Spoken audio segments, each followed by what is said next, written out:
1, 2, 3. Lihat betapa licinnya kulit ini. Kemudian, gunakan kepala berus terbina dalam yang inovatif ini. Sapukan beberapa kali ke arah atas. Ya Tuhan, mengapa orang memanggilnya pemadam untuk kulit? Kerana dalam sekelip mata, anda boleh mendapatkan kulit yang licin seperti ini.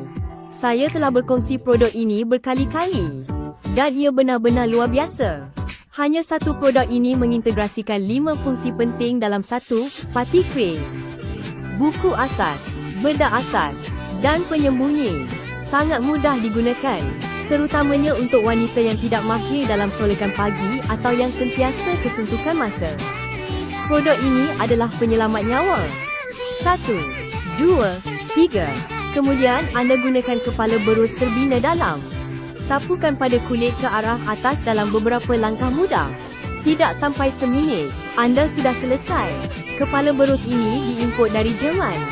Dengan 100,000 bulu yang sangat licin dan anjal. Hanya sapukan pada bedak asas untuk memastikan ia melekat pada kulit dengan sempurna.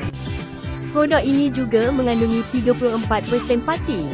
Jadi, walaupun dengan kulit yang sangat kering seperti saya, ia terasa sangat lembap apabila disapu dan tidak bercapuk langsung. Lihatlah kemasan ini. Kedua-duanya semula jadi dan mempunyai litupan yang sangat baik. Cuma jangan lihat terlalu dekat. Orang akan menyangka kulit anda memang cantik semula jadi.